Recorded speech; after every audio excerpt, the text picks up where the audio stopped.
saya sampaikan dan kalian sudah lihat dan perhatikan.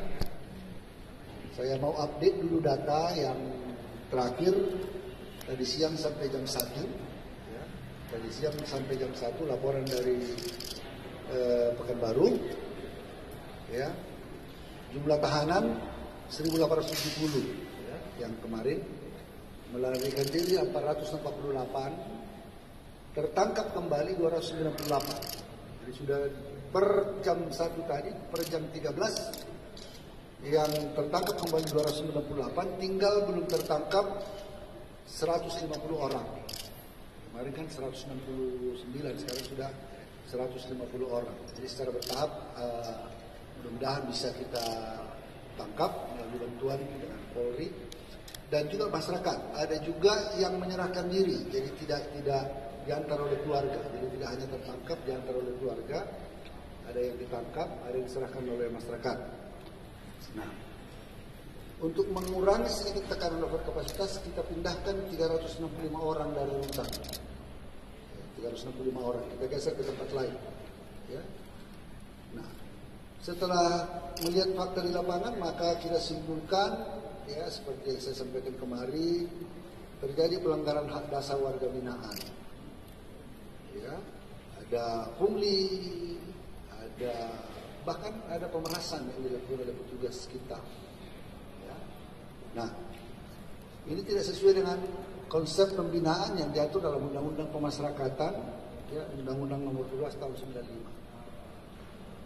Yang sebenarnya para petugas itu mengayomi, membina, ya, mendidik, ya, memberikan semangat kepada mereka melalui hari-harinya yang betul-betul. Jadi sudah kondisi overkapasitas, masih dizolimi lagi, untuk bertamu juga masih harus diikuti. Dan secara sistematik dilakukan pemerasan itu, maka oleh karenanya karutannya dan kepala pengamanannya saya pecat dari PNS per hari ini. Baru saya tanda-tangani surat keputusan. Jadi tanpa menunggu proses apa, karena sudah ada proses awal dari Irjen sudah mengirimkan kepada saya surat. Sebetulnya Pak Irjen ini masih baik orangnya, masih mengusulkan supaya dihukum berat, hukum beratnya turunkan pangkat dan menonjol. Saya bilang enggak, ini perlu pelajaran, harus dipecat dari PNS, pecat dengan tidak hormat dari PNS, karutan dan kepala pengamanannya. Yang di bawahnya pengamanan yang lain dihukum berat, diturunkan pangkat 1 tahun, ya, kemudian diturunkan pangkat 1 tingkat selama 3 tahun. Wah, jadi itu ngejarnya udah sulit dari dia. Ya. Kanwilnya dan Kadifpasnya saya berhentikan,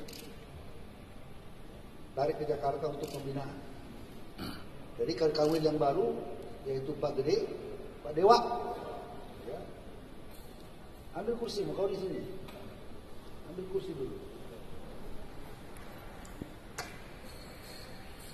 Ini Kakanwil Yogyakarta, sebelumnya Kakanwil Bengkulu. Ya. Jadi saya pilih yang setelah kita lihat track recordnya, saya sudah perintahkan untuk mengambil langkah-langkah yang diperlukan.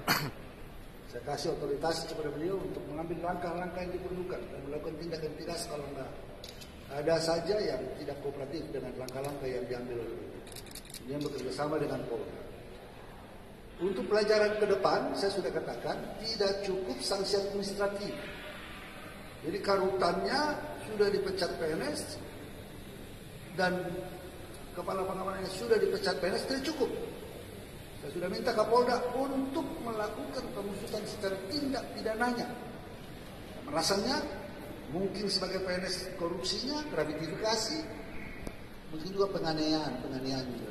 Jadi ini apa yang mau kita sampaikan, ini pesan kepada seluruh jajaran di UPT kami, di pemasyarakatan, stop. bertanggung jawab, tidak cukup Karutan di atasnya, pembinanya tadi pas, dan levelnya kita lihat sampai ke Kanwil. Ini pelajaran. Kalau yang lalu saya katakan itu satu tingkat di atasnya, seharusnya Kadif Pasnya saja, tapi ini 2 tingkat. Kanwilnya juga saya copot. Ya, untuk menunjukkan pesan kita, ya, supaya seluruh jajaran nanti hari Rabu lusa saya akan undang kembali untuk menegaskan kembali bahwa ini tidak boleh lagi kejadian. Benar bahwa kami mengalami over kapasitas yang sudah cukup mengerikan. Kami akan mengambil langkah-langkah untuk revisi PP 99 khusus untuk menangani masalah narkoba. Itu sudah masuk ke Seknek. Kita harapkan nanti akan saya presentasi di ratas untuk itu. Kemudian langkah-langkah redistribusi akan kita lakukan ya, di lapas-lapas yang tegas, yang keras. Nah, kita harapkan nanti kalau undang-undang KUHP pidana kita yang baru sudah keluar, kita harapkan dengan konsep restoratif justice, hukuman sosial, hukuman yang lain itu bisa dilakukan. Ini akan bisa kita harapkan. Kita perlu juga membuat kajian tentang seperti yang dilakukan negara-negara lain. Kami akan lihat nanti kajiannya, mungkinkah kita ampuni ini orang-orang yang 1 tahun lagi akan selesai masa hukumannya, yang sudah melewati 4-5 tahun, ya, udahlah dikasih amnesti atau dikasih pengampunan, supaya seperti praktek-praktek di negara lain dilakukan itu dalam menangani persoalan-persoalan supaya jangan kondisi ini memburuk sedemikian rupa. Ya. Seperti yang mungkin kemarin saya juga diejek atau diapa, seolah-olah nanti wah enak banget itu dikasih keluar belum waktunya.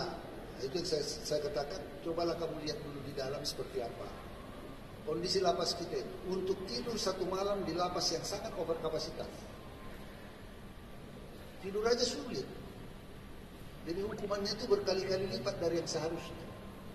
Seharusnya dia tidur bisa terlentang enak, ini tidur kagak, gantian, ada yang harus dibuayan. Jadi hukuman yang dilaluinya itu sudah melebihi batas-batas yang seharusnya dilalui. Kalau dia dihukum 1 tahun atau 3 tahun, dijalaninya 3 tahun, sebetulnya dia sudah menjalani seperti rasanya deritanya itu 6 tahun. Sakit parahnya kondisi itu. Makanya kita katakan, udahlah, berikan kesempatan. Jadi, dan paradigma kita juga saya kira untuk melihat penghukuman itu harus kita coba rubah di dalam dia. Ini beberapa hal yang nanti ada press release yang kami lakukan, ya, nanti kamu ambil, ya. Jadi saya buat datanya, ya. Jadi petugas ada 1, 2, 3, 4, 5, 6 petugas yang di rutan itu yang diturunkan pangkat 1 tingkat selama 3 tahun. Namanya nggak perlu, ya, 6 kita turunkan pangkatnya 1 tahun, ya. Tetapi kalau ada 3 orang yang kita berhentikan dari PNS, ya, kepala rutannya yaitu atas nama Teguh, kepala kesatuan pengamanannya Taufik, kepala subseksi pelayanan tahanan Tommy Firdaus, 3 yang kita pecat dari PNS. Ini apa itu? Baru pertama kali ini kita lakukan. Biasanya memang kita pecat tapi diam-diam, nah. Tapi tidak sampai ke level atas. Sekarang ini enggak kita lakukan. Karena apa? Ini tidak hanya soal pelariannya itu yang menjadi persoalan buat saya. Di samping pelarian suatu kelalaian, tetapi juga kalau kita lihat kondisi mereka itu, saya sebagai manusia mengatakan wajar mereka mau berontak, wajar mereka mau lari, gak kuat nahan di dalam. Jadi ini barangkali kami akan kami terbuka kepada kritik, ya. Saya terbuka kepada kritik. Ada persoalan-persoalan yang dilakukan, tapi kami akan terus berupaya untuk melakukan. Sekian ya, yang dapat saya sampaikan. Kalau ada pertanyaan hanya soal ini, tidak soal HTI. Itu urusan Pak Menko. Sudah saya kunci dulu.